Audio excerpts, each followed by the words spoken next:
ദുനിയാവിന്റെ അലങ്കാരം എന്ന് പറഞ്ഞാൽ എന്താണ് നബിയെ? ഖാല റസൂലുള്ളാഹി സ്വല്ലല്ലാഹു അലൈഹി വസല്ലം ബറകാത്തുൽ അർളി. നിങ്ങൾക്ക് അല്ലാഹു സുഭിക്ഷമായി ബർക്കത്ത് ചെയ്യുന്നതാണ് ഞാൻ ഭയപ്പെടുന്നത്. ഞങ്ങൾ പറഞ്ഞു വാക്കാണ്, നമുക്ക് അല്ലാഹു കൂടുതൽ ബർക്കത്ത് ചെയ്യുന്നതിനെ ഞാൻ ഭയപ്പെടുന്നു. ബർക്കാത്തുൽ എന്ന് പറഞ്ഞാൽ ഇഷ്ടം പോലെ പണമുണ്ട്, ഇഷ്ടം പോലെ ചാപ്പാടുണ്ട്, ഇഷ്ടം പോലെ വണ്ടിയുണ്ട്, അടിപൊളി വീടുണ്ട്, സൗകര്യങ്ങളുണ്ട്, സംവിധാനങ്ങളുണ്ട്, ഒന്നിനും ഒരു കുറവുമില്ല. ബറക്കാത്താണ്, ഭൂമിയിലെ ബറക്കാത്താണ്. ഇതാണ് ഞാൻ ഭയപ്പെടുന്നത് ഏറ്റവും കൂടുതൽ നിങ്ങളിൽ. അതിന്റെ മനോഹാരിതയിൽ, അതിന്റെ ആഹ്ലാദത്തിൽ, അതിന്റെ ഉന്നതിയിൽ, അത്യുന്നതയിൽ നമ്മൾ ആഹ്ലാദിച്ച് ആനന്ദിച്ചു കൊണ്ടിരിക്കുമ്പോ ഇസ്ലാമിക ശരീഅത്ത് ഒരു ഭാഗത്ത് നിന്ന് തകർന്നു പോകുന്നു. അതിനെ പിടിച്ചു കെട്ടണമെന്ന് ഉലമാക്കൾ, ഉമറാക്കൾ ഈ ആഡംബര ജീവിതത്തിൽ കഴിയുന്ന സമൂഹത്തോട് വിളിച്ചു പറഞ്ഞാൽ അവർ ഉറക്കത്തിലാണ്. അവർക്ക് എന്ത് ദുനിയാവ്? അവർക്ക് ജീവിക്കാനുള്ള വീടുണ്ട്, വണ്ടിയുണ്ട്, കച്ചവടമുണ്ട്, സ്ഥാപനങ്ങളുണ്ട്, ആവശ്യത്തിന് പണമുണ്ട്. പിന്നെ അവർക്ക് എന്ത് പ്രശ്നം? എന്ത് വഖഫ്, എന്ത് സ്വത്ത്, എന്ത് കല്ലി വല്ലി? മരിച്ചാ കൊണ്ട് പള്ളിയിൽ അടക്കണം, യാ അല്ലാ, അല്ലെങ്കിൽ എവിടെയെങ്കിലും അടയ്ക്കാൻ മതി, യാ അല്ലാ, എനിക്ക് ജീവിക്കാനുള്ള സ്വത്ത് മുതലുണ്ട്. സഹറത്തു ദുനിയ, ഈ ദുനിയാവിന്റെ അലങ്കാരത്തെയാണ് ഞാൻ ഭയപ്പെടുന്നത്. ഇന്നി അഖ്വഫു മാ അഖാഫു അലൈക്കും, നിങ്ങൾ ഞാൻ ഏറ്റവും കൂടുതൽ ഭയപ്പെടുന്നത് ഇതാണെന്ന് നബിയുനാ റസൂലുള്ളാഹി സ്വല്ലല്ലാഹു അലൈഹി വസല്ലം. ശരിയല്ലേ? അതുകൊണ്ട് നമുക്കൊരു ടെൻഷൻ ഉണ്ടോ? ഫലസ്തീന്റെ മക്കളെ കൊന്നൊടുക്കിക്കൊണ്ടേയിരിക്കുന്നു, നമുക്ക് ടെൻഷൻ ഉണ്ടോ? അറബി ലോകത്തിന് ടെൻഷൻ ഉണ്ടോ? ദിവസം തോറും നൂറുകണക്കിന് പിഞ്ചു മക്കളടക്കം, ഉമ്മമാരടക്കം, ഗർഭിണികളടക്കം, അവിടെ വീടില്ല, കൂടില്ല, കുടിക്കാൻ വെള്ളമില്ല, കഴിക്കാൻ വെള്ളമില്ല. മുസ്ലിമാണ്, നമ്മുടെ സഹോദരങ്ങളാണ്. എത്ര രാജ്യം ഇസ്ലാമിന്റെ കൈകളിലുണ്ട്. സമ്പന്നതയുടെ മടിത്തട്ടില് ആഹ്ലാദിക്കുന്ന അറബി ലോകങ്ങളുണ്ട്. എന്നിട്ട് ആ ഫലസ്തീന്റെ മക്കൾ അരുത്, അരുത്, ക്രൂരത അരുത് എന്ന് പരസ്യമായി പറയാൻ ഇന്നും തയ്യാറാകാത്ത അറബി ലോകം, മുസ്ലിം സമുദായം. പിന്നെന്ത് വഖഫ് പറയൂ? പിന്നെന്ത് ശരീഅത്ത്? നമുക്ക് ആരാ ഈ ശരീഅത്തിനെ കുറിച്ച് പറയുന്നത്? ഇതിനെ കുറിച്ച് വേവലാതിപ്പെടുന്നതും ഇതിന്റെ വിഷമങ്ങൾ വരുന്നതും ഇതിന്റെ പ്രയാസങ്ങൾ വരുന്നതും ഉലമാക്കൾക്കാണ്. ഉത്തരേന്ത്യയിൽ പോയാലും ഇതിന്റെ പിന്നിൽ 60, 70, 80 വയസ്സുള്ള ഉലമാക്കളാണ് ഇറങ്ങി നടക്കുന്നത്. നടക്കാൻ പോലും കഴിയാത്ത പണ്ഡിതന്മാർ. അവർക്ക് പോലും അള്ളാഹുവിന്റെ ശരീഅത്ത് തകർക്കപ്പെടും ഒരു കാലഘട്ടത്തിൽ. അതിനെ ഭയന്നിട്ട് പണ്ഡിത സമൂഹം ഇറങ്ങുകയാണ് സമരമുഖത്തേക്ക്. പറയ്, എങ്ങനെ നന്നാവാൻ? ഈ ശരീഅത്തിന്റെ വിഷയവും വഖഫിന്റെ വിഷയവും ഇനി ഈ ശരീഅത്ത് തന്നെ വേണ്ട എന്നൊരു നിയമം കൊണ്ടുവന്നാലും നമ്മുടെ സമുദായം പറയും എന്റെ ഒന്നും ആവശ്യമില്ലടേ, നമുക്ക് നമ്മുടെ അനുസരിച്ച് വീട്ടിൽ സ്കെച്ചാ പോരെ. ഇപ്പൊ ഇനിയിപ്പോ ആവശ്യം ഇപ്പൊ മരിച്ച ഇപ്പം വീട്ടിൽ കൊണ്ട് കബറടക്കിയാലും മലക്കൾ വരും ചോദിക്കും. ഇപ്പൊ പള്ളി തന്നെ കൊണ്ട് നടക്കണം നിർബന്ധം എന്താ? ഈ നിസ്കാരം ഒന്ന് നിരോധിച്ച് കിട്ടിയാൽ മതി ഉമ്മമാർക്ക്. എങ്ങനെയെങ്കിലും ഈ നിസ്കാരം ഒന്ന് നിരോധിച്ച് കിട്ടിയാ ഇനി പള്ളി പോകണ്ടല്ലോ. അൽഹംദുലില്ലാ. അല്ലാഹുവേ പറയാൻ പഠിച്ചോനെ, എനിക്ക് നിസ്കരിക്കണമെന്ന് ആഗ്രഹമുണ്ട്, ഗവൺമെന്റ് പറഞ്ഞു വേണ്ടെന്ന്, ഞാൻ എന്ത് ചെയ്യാം? അമ്മ അതിനുവേണ്ടി ദ്വാരത്തോണ്ടിരിക്കുക. ഇതല്ലേ നമ്മുടെ ശരീഅത്ത്, ഇതല്ലേ നമ്മുടെ വഖഫ് സമ്പ്രദായം. ആലോചിച്ച് നോക്കി, നമുക്കെന്ത് ഇതിനോട് ഉത്തരവാദിത്തം? നമ്മുടെ വീടിന് പ്രശ്നം വരുന്നു, ജപ്തിയായി. ആരെല്ലാം പോയി കാണും, എവിടെയെല്ലാം കാല് പിടിക്കും, എവിടെയെല്ലാം നമ്മൾ പോകും. കാരണം എന്താ? ഞാനും എന്റെ കുടുംബവും നടു റോഡിലാവും. പേടി. നിന്റെ വീടാണ് ഈ ഇസ്ലാം, നമ്മുടെ വീടാണ്, നമ്മുടെ കുടുംബമാണ്, നമ്മുടെ തറവാടാണ് ഈ ശരീഅത്ത്. ഇതിന് കോട്ടം വന്നാൽ ഞാനടക്കം കുറ്റക്കാരനാണ്. നീ ധരിക്കും എനിക്കൊരു പ്രശ്നവുമില്ല എന്ന്. നമ്മളടക്കം ഇതിന് കുറ്റക്കാരായി മാറും. ഇതിനെ കാത്തു സൂക്ഷിക്കേണ്ടതും സംരക്ഷിക്കേണ്ടതും ലാ ഇലാഹ ഇല്ലല്ലാഹ് മുഹമ്മദുർ റസൂലുള്ളാഹ് എന്ന് പറഞ്ഞ് വിശ്വസിച്ചവൻ ഇതിന്റെ എല്ലാം ഉത്തരവാദിത്വം ഏറ്റെടുത്തേ പറ്റൂ. ഇതിനൊരു പോറൽ വന്നാൽ അതിന്റെ ഉത്തരവാദിത്വം വഹിക്കേണ്ടത് നമ്മളായിരിക്കും നാളെ ആഖിറത്തിൽ. നമ്മളെ മിണ്ടാടുന്നിട്ട് കാര്യമില്ല. അല്ലാഹ് എന്നെ കൊണ്ടൊന്നും ചെയ്യാൻ പറ്റൂല പടച്ചവനെ, ഞാൻ എന്ത് ചെയ്യാൻ? വലിയ അധികാരി വർഗങ്ങളാ ഉള്ളത്. അവര് വലിയ വെടിക്കോപ്പുകളും വലിയ ആയുധങ്ങളും ഒക്കെയായി നടക്കുമ്പോൾ ഞങ്ങൾക്ക് എന്ത് ചെയ്യാൻ? ഒന്നും വേണ്ട. നിന്നെ കൊണ്ട് ഒരു ചെറിയ ഒരു ഒപ്പിട്ടൂടെ? ഇത് പാടില്ല. നാവ് കൊണ്ട് ഇവിടെ വെച്ച് പറഞ്ഞൂടെ ഇത് തെറ്റാണ്, ഞങ്ങൾ ഇതിന് സപ്പോർട്ടല്ല, ഞങ്ങൾ ഇതിന് അനുകൂലമല്ല? നാളെ ആഖിറത്തിൽ അല്ലാഹുവിന്റെ കോടതിയിൽ എത്തും പറയാലോ, പടച്ചവനെ എന്നെ കൊണ്ട് ചെയ്യാൻ പറ്റിയത് ഇതേ ഉള്ളൂ, ഞാനത് ചെയ്തു എന്ന് പറയാലോ. മറ്റുള്ളവരെ കൊണ്ട് ചെയ്യിപ്പിക്കാൻ നമുക്ക് പറ്റുമല്ലോ. നമ്മൾ അങ്ങനെ ചെയ്യിപ്പിച്ചു ആരെങ്കിലും കൊണ്ട്.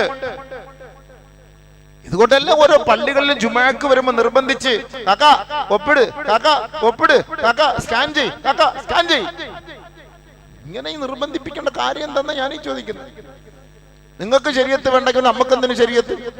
അടി കിട്ടുമ്പോ ഒരുമിച്ച് കിട്ടാം, പോകുമ്പോ ഒരുമിച്ച് പോവാം. നിങ്ങൾക്ക് വേണ്ടാത്ത ശരീഅത്ത് വരും നമുക്ക് എന്തിനാണ്? ഈ മുസ്ലിം സമുദായത്തിന് ശരീഅത്ത് വേണ്ടെങ്കിൽ പിന്നെ എന്തിന്? ഒന്ന് ചിന്തിക്കും സുഹൃത്തുക്കളെ. രാഷ്ട്രീയക്കാർക്ക് വേണ്ടി മുസ്ലിം സമുദായം രാപ്പകലില്ലാതെ പണിയെടുക്കും, നിസ്കാരവും ഒഴിവാക്കും, റമദാന്റെ മാസത്തിലെ നോമ്പ് വേണമെങ്കിൽ ഒഴിവാക്കും, രാഷ്ട്രീയത്തിന് വോട്ട് പിടിക്കാൻ വേണ്ടി, കേവലം ദുനിയാവിന്റെ ഒരു ചെറിയ ഒരു സുഖത്തിന് അല്ലെങ്കിൽ ഒരു ചെറിയൊരു കസേരയ്ക്ക് വേണ്ടി ഒരു മന്ത്രിയുടെ അടുത്തൊന്ന് ഇരിക്കാൻ വേണ്ടിയിട്ട് അതിനുവേണ്ടി നിസ്കാരം ഒഴിവാക്കും, ജുമാ ഒഴിവാക്കും, വേണമെങ്കിൽ റമദാനിലെ നോമ്പ് ഒഴിവാക്കും. ദുനിയാവിലെ ഒരു ചെറിയ ഒരു കസേരയ്ക്ക് വേണ്ടി, അധികാരത്തിന്റെ ഒരു ചെറിയ അപ്പത്തിന്റെ ഒരു ചെറിയ കഷണത്തിന് വേണ്ടി, ശരീഅത്തിന് വേണ്ടി നമ്മൾ എന്ത് പാടുപെട്ടു. ഇവിടെ നമുക്ക് രാഷ്ട്രീയ ഭേദമന്യേ ഒരുമിച്ചിറങ്ങണം. മുസ്ലിം സമുദായമേ ഒരുമിച്ചിറങ്ങണം. നമ്മുടെ ബാധ്യതയല്ല ഇത്, നമ്മുടെ ഹക്കല്ല ഇത്. നമ്മുടെ ശരീഅത്തിനല്ലേ കോട്ടം വരുന്നത്. നാളെ ഈ ശരീഅത്തിന് ഓരോന്നും അടർത്തിയിട്ട് ജുമാ വേണ്ട, ജമാഅത്ത് വേണ്ട, പള്ളിയിൽ പോകണ്ട എന്നൊക്കെ പറഞ്ഞാൽ ഈ സമുദായം വായി മൂടിയിരിക്കത്തേ ഉള്ളൂ. ഇതെല്ലാം ഒരു ജിഹാദിന്റെ ഭാഗമാണ്. നമ്മൾ വിചാരിക്കും ഇറങ്ങിപ്പോയി ദഅവത്ത് ചെയ്യുന്ന മാത്രമേ ഉള്ളൂ ജിഹാദ്, അള്ളാന്റെ മാർഗ്ഗത്തിൽ ദഅവത്ത് മാത്രം. ഈ ദഅവത്ത് ചെയ്യാൻ നിലനിൽക്കണമെങ്കിൽ, ഈ നിലനിൽപ്പുണ്ടാകണമെങ്കിൽ ഈ ശരീഅത്ത് സംവിധാനം ഇവിടെ വേണം. ഈ ശരീഅത്ത് സംവിധാനം ഇല്ലെങ്കിൽ എങ്ങനെ ആര് പോയി ദഅവത്ത് ചെയ്യാൻ, ആർക്ക് പോയി ദഅവത്ത് ചെയ്യാൻ പറ്റും? ദാഇകളുടെയും ബാധ്യതയാണ്, നമ്മുടെ ബാധ്യതയാണ്, നമ്മുടെ ശരീഅത്താണിത്. ഈ ശരീഅത്തിനെ സംരക്ഷിക്കൽ നമ്മുടെ ബാധ്യതയാണ്. ചിന്തിക്കും മനുഷ്യ, നമ്മളിത് മനസ്സിലാക്കാത്ത എന്ത്? മനസ്സിലാക്കിയേ പറ്റുള്ളൂ, ഇതിനു വേണ്ടി ഇറങ്ങിയേ പറ്റുള്ളൂ, ഇതിനുവേണ്ടി പരിശ്രമിച്ചേ പറ്റുകയുള്ളൂ. തലയെടുപ്പുള്ളവനും കയ്യൂക്കുള്ളവനും അധികാരത്തിൽ ഏറ്റവും കൂടുതൽ ബന്ധങ്ങളും പ്രതിബദ്ധതയും ഒക്കെ ഉള്ളവർ ഇതിനു വേണ്ടി രംഗത്തിറങ്ങി നമുക്ക് ചെയ്യാൻ പറ്റുന്നത് പോലെ ചെയ്ത് ഈ ശരീഅത്തിനെ കാത്തു സൂക്ഷിക്കൽ ഒരു മുസ്ലിമായ എന്റെയും നിങ്ങളുടെയും ബാധ്യതയാണ്. അതിന്റെ പേരിൽ മരിച്ചാലും നമുക്ക് ഷഹീദിന്റെ കൂലിയാണ്, പേടിക്കണ്ട. അതിന്റെ പേര് മരിച്ചാലും ഷഹീദിന്റെ കൂലിയാണ്. അല്ല, നമ്മൾ ഒഴിഞ്ഞു മാറിയാൽ അവർക്കൊരു പ്രശ്നവുമില്ല. മൗനം സമ്മതം, എല്ലാ നിയമങ്ങളും ഇങ്ങനെ പാസ്സാക്കി വന്നുകൊണ്ടിരിക്കല്ലേ. എന്തെല്ലാം നിയമങ്ങൾ ഇപ്പൊ നമുക്കെതിരെ പാസ്സാക്കി, നമ്മൾ ഇതുവല്ല അറിയുന്നുണ്ടോ? വക്കീലന്മാരോട് ചോദിച്ചോ, അഡ്വക്കേറ്റുമാരോട് ചോദിച്ചോ എന്തൊക്കെ നിയമം പാസ്സാക്കിയിട്ടുണ്ടെന്നുള്ളത്. അതുകൊണ്ട് അല്ലാഹു സുബ്ഹാനഹു വ തആല നമുക്ക് അറിഞ്ഞു തന്ന ഒരു പരിശുദ്ധമായ മതമാണ് ഈ ശരീഅത്ത് ഇസ്ലാം. ഇതിൽ തന്നെ ജീവിച്ച് ഇതിൽ തന്നെ മരിക്കണം. അള്ളാഹു തൗഫീഖ് തരട്ടെ. എന്ത് പ്രതിസന്ധി വന്നാലും ഇതിൽ തന്നെ ജീവിച്ച് ഇതിൽ തന്നെ മരിക്കണം. അതാണ്. അതുകൊണ്ടല്ല ഫലസ്തീനിലെ കുഞ്ഞുമക്കൾ പോലും ബോംബ് വെച്ചോ, തട്ടിക്കോ, കൊന്നോ, ഇസ്രായേലി ക്രൂരന്മാരുടെ മുന്നിൽ പോയി ബാങ്ക് വിളിക്കുന്നു, അവരുടെ മുന്നിൽ പോയി നിൽക്കുന്നു. ആ കുഞ്ഞുമക്കൾ, 5 വയസ്സുള്ള കുട്ടികൾ, അവളെ കൊണ്ട് പറ്റുന്ന രീതിയിൽ വെറുതെ കൊണ്ടുപോയി ഇടിക്കുന്നു, കൊല്ലുന്നു, കല്ല് വെച്ചെറിയുന്നു.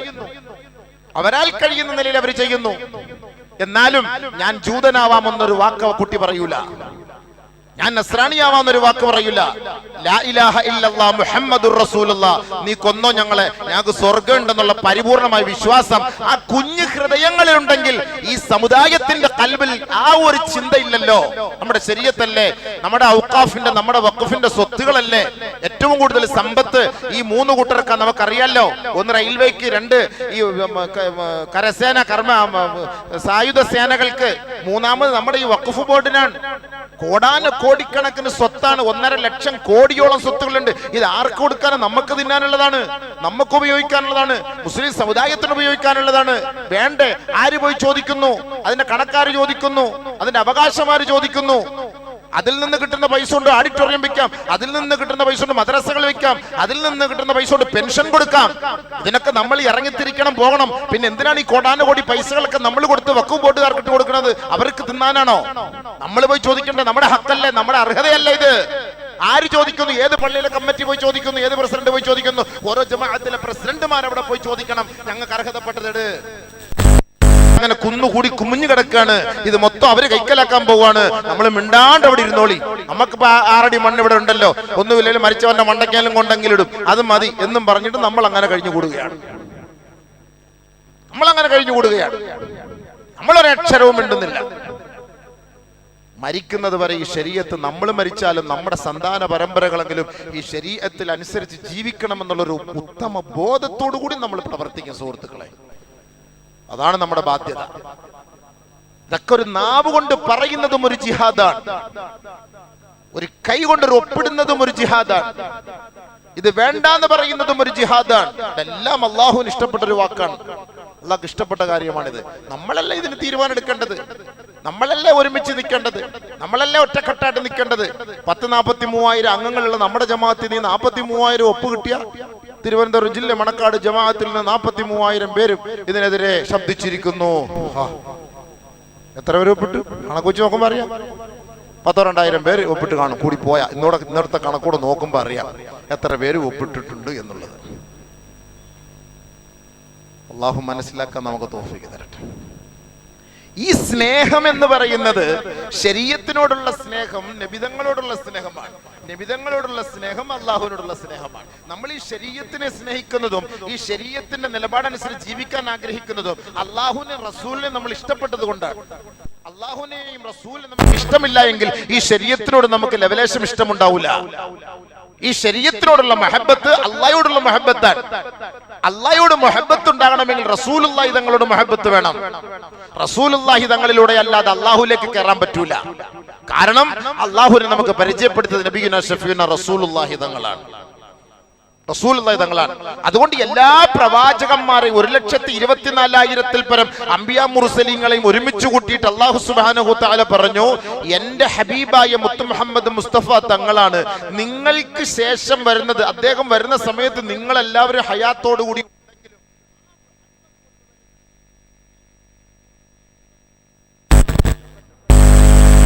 പറ്റുള്ളൂ. ആദം നബി അലൈഹി സ്വലാത്തു വസ്സലാം മുതൽ മൂസാ നബി അലൈഹി സ്വലാത്തു വസ്സലാം വരെയുള്ള എല്ലാ പ്രവാചകന്മാരോടും അല്ലാഹ് എടുത്ത കരാറാണ്.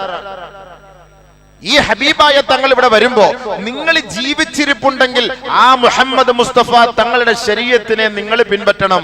ബാക്കിയുള്ളതെല്ലാം മൻസൂഖാണ്, എല്ലാം റിജക്ട്. നബിതങ്ങളുടെ ആ ഒരു ശരീഅത്ത് മാത്രം മുറുകെ പിടിക്കുക. അല്ലാഹ് അവർക്ക് കൊടുത്ത വാദയാണ്. ആ നബി സല്ലല്ലാഹു അലൈഹി വസല്ലം തങ്ങളുടെ ശരീഅത്താണ് അല്ലാഹു നമുക്ക് ഇവിടെ തന്നത്. അത് മിന്നത്താണ്, അനുഗ്രഹമാണ്. ലഖദ് മന്നല്ലാഹു അലൽ മുഅ്മിനീൻ ഇദ് ബഅസ ഫീഹിം റസൂലൻ മിൻഹും. മനസ്സിലാക്കണം, അല്ലാഹു നമുക്ക് ചെയ്ത ഏറ്റവും വലിയ മിന്നത്ത് അനുഗ്രഹമാണ് നബിയുനാ ഷഫീഉനാ റസൂലുള്ളാഹി. ഏറ്റവും വലിയ അനുഗ്രഹമാണ്. അല്ലാഹു നമുക്ക് ചെയ്ത നിഅമത്താണ് നബിയുനാ റസൂലുള്ളാഹി. അള്ളാഹു നമുക്ക് ചെയ്ത റഹ്മത്താണ് നബിയുനാ റസൂലുള്ളാഹി. അള്ളാഹുവിന്റെ ഖുദ്റത്താണ് നബിയുനാ റസൂലുള്ളാഹി. ചെറിയ കാര്യമല്ല, ഇത് വലിയ കാര്യമാണ്. നബിയുനാ റസൂലുള്ളാഹി തങ്ങൾ വേദനിച്ചതുപോലെ, എന്നെ വേദനിപ്പിച്ചതുപോലെ ഒരു പ്രവാചകനെ വേദനിപ്പിച്ചിട്ടില്ല എന്ന് പറഞ്ഞാൽ കുടുംബ പ്രശ്നത്തിന്റെ പേരിൽ വേദനിപ്പിക്കപ്പെട്ടതല്ല, ശരീഅത്തിന്റെ പേരിലാണ് വേദനിപ്പിക്കപ്പെട്ടത്. ദീനിന്റെ പേരിൽ, ഈ ദീൻ നിലനിർത്തുന്നതിന് വേണ്ടി, ഈ അണികളെ ഈ ദീനിൽ തന്നെ പിടിച്ചു നിർത്തുന്നതിന് വേണ്ടി ആദരവായ റസൂലുള്ളാഹി സ്വല്ലല്ലാഹു അലൈഹി വസല്ലം തങ്ങൾ ത്യാഗം സഹിക്കേണ്ടി വന്നു, എറികൊള്ളേണ്ടി വന്നു, അടികൊള്ളേണ്ടി വന്നു, തെറിവിളി കേൾക്കേണ്ടി വന്നു, പട്ടിണി കിടക്കേണ്ടി വന്നു, ഏർപ്പെടുത്തപ്പെടേണ്ടി വന്നു. ആദരവായ റസൂലുള്ളാഹി സ്വല്ലല്ലാഹു അലൈഹി വസല്ലം എന്തിനു വേണ്ടിയിട്ടാണ്? കുടുംബം പോറ്റാനല്ല, ഫാത്തിമയെ രക്ഷിക്കാനല്ല, ഒട്ടിയ വയറുമായി ഉണങ്ങിയ എല്ലുകളുമായി എല്ലും തോലുമായി റസൂലുള്ളാഹി തങ്ങളുടെ മുന്നിൽ വന്നിരിക്കുന്ന ഫാത്തിമ ബിയെ നോക്കിയിട്ട് പോലും കരഞ്ഞുപോയ റസൂലുള്ളാഹി സ്വല്ലല്ലാഹു അലൈഹി വസല്ലം തങ്ങൾ പറഞ്ഞു, മോളെ നിസ്കരിക്കുമോളെ, നിസ്കരിച്ചിട്ട് നീ അള്ളാഹുടെ ദാരിദ്ര്യത്തിനെ കുറിച്ച് പറമോളെ എന്ന് പറഞ്ഞ റസൂലുള്ളാഹി സ്വല്ലല്ലാഹു അലൈഹി വസല്ലം ദീനിന്റെ വിഷയത്തിലാണ് അടികൊണ്ടത്, കുടുംബത്തിന്റെ പേരിലല്ല. ദീനിന്റെ വിഷയത്തിലാണ് തെറികെട്ടത്, ശരീഅത്തിന്റെ വിഷയത്തിലാണ് തെറികെട്ടത്. ഈ ശരീഅത്തിനെ നിലനിർത്തുന്നതിന് വേണ്ടിയാണ് അഹോരാത്രം 23 വർഷക്കാലം നാടും കുടുംബവും വിട്ടിട്ട് അള്ളാഹുവിന് വേണ്ടി ജീവിതം മാറ്റിവെച്ചത്. മദീനക്കാര് പറഞ്ഞില്ലേ, അള്ളാന്റെ റസൂല് മദീനയിൽ വന്നപ്പോ അല്ലാഹത്തിൽ മദീന മുഴുവനും പ്രകാശമായി, പ്രകാശം കൊണ്ട് വ്യാപിച്ചു. റസൂലുള്ളാഹി സ്വല്ലല്ലാഹു അലൈഹി വസല്ലം ഈ ലോകത്ത് നിന്ന്, ഈ മദീനയിൽ നിന്ന് റസൂലുള്ളാഹി തങ്ങള് വഫാത്തായി പോയതോടെ ഞങ്ങളുടെ മദീനയുടെ വിളക്ക് അണഞ്ഞുപോയി. നബി തങ്ങളുടെ ഖബറിലേക്ക് ഞങ്ങൾ വാരിയിട്ട മണ്ണ് ഞങ്ങളുടെ കൈകളിൽ നിന്ന് കഴുകിക്കളയാൻ ഞങ്ങളെ കൊണ്ടാവുന്നില്ല, കഴിയുന്നില്ല. സ്വഹാബത്ത് പറഞ്ഞതാണ്. എന്തിനു വേണ്ടിയിട്ടായിരുന്നു? ഈ ശരീഅത്തിനെ സംരക്ഷിക്കാനല്ലേ. ഈ ശരീഅത്തിനെ നിലനിർത്താനല്ലേ നബി സല്ലല്ലാഹു അലൈഹി വസല്ലം തങ്ങൾ ആ ശരീഅത്തിന് നബി തങ്ങൾ എത്ര ത്യാഗം സഹിച്ച്, സഹാബാക്കൾ ത്യാഗം സഹിച്ച് പാടുപെട്ടത് കൊണ്ടല്ലേ നമ്മൾ ഇവിടെ സുഖലോലുപരായി കഴിയുന്നത്. ഉഹദ് യുദ്ധത്തിൽ പോയി, കുടുംബസമേതം ഉഹദ് യുദ്ധത്തിൽ പോയി. ഉഹദ് യുദ്ധത്തില് ഓരോരുത്തരും ഷഹീദാക്കപ്പെട്ട് യുദ്ധം കഴിഞ്ഞ് മടങ്ങി വരുന്നു. ഒരു സഹോദരി ഓടിപ്പോകുന്നു. വെപ്രാളപ്പെട്ട് പോന്ന പോക്ക് കണ്ടപ്പോ എല്ലാവർക്കും മനസ്സിലായി, അല്ലാഹ് ഖുതില അബൂക്കി, എന്റെ വാപ്പ മരിച്ചു കേട്ടോ, ഷഹീദായി എന്റെ വാപ്പ. ഖല്ലി വല്ലി, എന്റെ വാപ്പയെ കുറിച്ച് അന്വേഷിക്കാനല്ല ഞാൻ ഓടിപ്പോകുന്നത്, റസൂലുള്ളാഹി തങ്ങൾക്ക് എന്ത് സംഭവിച്ചു, മാ ഫുഇല റസൂലുള്ളാഹി സ്വല്ലല്ലാഹു അലൈഹി വസല്ലം, എന്റെ വാപ്പ മരിച്ചുപോയി, പോണ്ട. ഓടി, പിന്നെ ഓടണ്ട. ഖുതില സൗജുക്കി, എന്റെ സൗജ് ഭർത്താവ് മരിച്ചുപോയി, ഉഹദിലെ ഷഹീദാക്കപ്പെട്ടു. ഖല്ലി വല്ലി, എനിക്കത് വിഷയമല്ല, എന്റെ ഭർത്താവ് മരിച്ചത്, എന്റെ വാപ്പ മരിച്ചത് എനിക്ക് പ്രശ്നമല്ല. മാ ഫുഇല റസൂലുള്ളാഹി സ്വല്ലല്ലാഹു അലൈഹി വസല്ലം, അല്ലാഹുവിന്റെ റസൂൽ എന്ത് സംഭവിച്ചു, നബിതങ്ങൾക്ക് എന്ത് സംഭവിച്ചു. പിന്നെ ഓടി എത്തുന്നില്ല, നബിയെ കാണണം, നബിക്ക് എന്ത് സംഭവിച്ചു. ഒരാൾ ഓടി വന്നിട്ട് പറഞ്ഞു, പോണ്ട, എന്റെ സഹോദരൻ ഷഹീദാക്കപ്പെട്ടു, എനിക്കെന്റെ സഹോദരൻ ഷഹീദായത് എനിക്ക് വിഷയമല്ല. മാ ഫുഇല റസൂലുള്ളാഹി സ്വല്ലല്ലാഹു അലൈഹി വസല്ലം, നബിതങ്ങൾക്ക് എന്തെങ്കിലും സംഭവിച്ചോ, നബിതങ്ങൾക്ക് എന്തെങ്കിലും സംഭവിച്ചോ. ചിന്തിച്ചു നോക്ക് ഹബീബെ, ചിന്തിച്ചു നോക്കി ഹബീബെ, നമ്മുടെ ശരീഅത്തിന് എന്ത് കോട്ടം വന്നാലും കുഴപ്പമില്ല, ശരീഅത്തിന്റെ സമ്മേളനത്തിന് എന്റെ മോന് പോലും അടി കിട്ടിയോ, ശരീഅത്തിന്റെ സമ്മേളനത്തിന് പോയ എന്റെ വാപ്പായെ പിടിച്ചോണ്ട് പോയോ, ശരീഅത്തിന്റെ സമ്മേളനത്തിന് പോയ എന്റെ വാപ്പായെ അറസ്റ്റ് ചെയ്തോ, എന്റെ സഹോദരനെ അറസ്റ്റ് ചെയ്തോ. പള്ളി കമ്മിറ്റി കാലത്ത് പറയും, നിങ്ങൾ എല്ലാവരും കൂടെ കൂട്ടിക്കൊണ്ട് പോയതില്ലേ, വാപ്പായെ പിടിച്ച് എന്റെ മക്കളെ അറസ്റ്റ് ചെയ്ത് ഇനി ഞാൻ മാത്രമായി, ഇനി ഞങ്ങൾക്ക് ചെലവിന് തരാൻ ആരുണ്ട്, നിങ്ങളിതാ. ശരീഅത്തിനുണ്ടല്ലേ, എന്ത് ശരീഅത്ത്, എന്ത് ശരീഅത്ത്, മണ്ണാങ്കട്ട ശരീഅത്ത്. നിങ്ങൾ എന്നിട്ട് ഇപ്പൊ എന്താ ഉണ്ടാക്കി ശരീഅത്ത്. ഇവിടെ സഹാബത്ത് എന്താ പറഞ്ഞത്, സഹാബത്ത് എന്താ പറഞ്ഞത്, ആ പെൺമണി എന്താ പറഞ്ഞത്, വാപ്പ പ്രശ്നമല്ല, സഹോദരൻ പ്രശ്നമല്ല, ഭർത്താവ് പ്രശ്നമല്ല, ശരീഅത്തിന് വല്ലതും സംഭവിച്ചോ, ഇതൊന്നും നമുക്ക് പ്രശ്നമല്ല. പെണ്ണുങ്ങളുടെ ഈമാനാ ഞാൻ ഈ പറഞ്ഞിരുന്നത്, പെണ്ണുങ്ങളുടെ ഈമാനാണ്, നമ്മുടെ ഈമാനല്ല. ആ സഹാബത്ത് വനിത പോയിട്ട് പറയണ, റസൂലുള്ളാഹി സ്വല്ലല്ലാഹു അലൈഹി വസല്ലമ തങ്ങളെ കണ്ടപ്പോഴാണ് അവർക്ക് മനസ്സമാധാനായത്. നബി സല്ലല്ലാഹു അലൈഹി വസല്ലമ തങ്ങളോട് പറഞ്ഞു, നബിയേ, എന്റെ ഭർത്താവും വഫാത്തായി ഷഹീദാക്കപ്പെട്ടു, എന്റെ വാപ്പയും ഷഹീദാക്കപ്പെട്ടു, എന്റെ സഹോദരനും ഷഹീദാക്കപ്പെട്ടു, പക്ഷേ അങ്ങയെ കണ്ടപ്പോൾ എനിക്ക് ആ മുസീബത്തെല്ലാം മറന്നുപോയി. കുല്ലു മുസീബത്തിൻ ബഅദക ഖുലൽ, എന്നെ കണ്ടതോടുകൂടി എനിക്കതെല്ലാം മറന്നുപോയി. എന്റെ വാപ്പ ഉമ്മയൊക്കെ പോകുന്നൊന്നും എനിക്ക് വിഷയമല്ല, അങ്ങ് ഹയാത്തോടുകൂടി ഉണ്ടല്ലോ, അങ്ങ് ഹയാത്തോടുകൂടി ഉണ്ടല്ലോ, അതാണ് എനിക്ക് വേണ്ടത്. സഹാബാക്കളുടെ ആവേശം അതാണ്. നബിയോടുള്ള മഹബത്താണ് ദീനിനോടുള്ള മഹബത്ത്, ദീനിനോടുള്ള മഹബത്താണ് നബിയോടുള്ള മഹബത്ത്, നബിയോടുള്ള മഹബത്താണ് അള്ളാഹയോടുള്ള മഹബത്ത്. റിസായ ഖുദായ റിസായ മുഹമ്മദ്, അള്ളാഹുവിന്റെ തൃപ്തി മുഹമ്മദ് നബിയുടെ തൃപ്തിയിലാണ്, മുഹമ്മദ് നബിയുടെ തൃപ്തി അള്ളാഹുവിന്റെ തൃപ്തിയിലാണ്. ഒരു സഹാബി വന്ന് നബി സല്ലല്ലാഹു അലൈഹി വസല്ലം തങ്ങളോട് ചോദിച്ചു, മത്തസ്സാഅ, ലോകാവസാനം എപ്പോഴാണ്? നബി സല്ലല്ലാഹു അലൈഹി വസല്ലം തങ്ങൾ ചോദിച്ചു, വമാ അഅദത ലഹ, നീ അതിനു വേണ്ടി എന്ത് തയ്യാറെടുപ്പാണ് നടത്തിയിട്ടുള്ളത്? നബി സല്ലല്ലാഹു അലൈഹി വസല്ലം തങ്ങളുടെ സ്വഹാബി പറഞ്ഞു, മാ അഅദതു ലഹ അൻ കസീരി സ്വലാത്തിൻ വലാ സൗമിൻ വലാ സദഖത്തിൻ വലാകിൻ ഉഹിബ്ബുല്ലാഹ വറസൂലഹു, എനിക്ക് ഒരുപാട് നിസ്കാരവും നോമ്പും സക്കാത്തും സദഖയും ഒന്നും എന്റെ കൈവശം ഇല്ല, പക്ഷേ ഞാൻ അള്ളാഹുവിനെയും റസൂലിനെയും ആത്മാർത്ഥമായി സ്നേഹിക്കുന്നു. ആ ആത്മാർത്ഥതയാണ് നമുക്ക് വേണ്ടത്. നമ്മൾ സ്നേഹിക്കുന്നു, ബട്ട് ആത്മാർത്ഥതയില്ല. സ്നേഹിക്കുന്നു, ആത്മാർത്ഥതയില്ല, അതാണ് അതിന്റെ അർത്ഥം. സ്നേഹിക്കുന്നു, അതിൽ വഞ്ചന കാണിക്കുന്നു.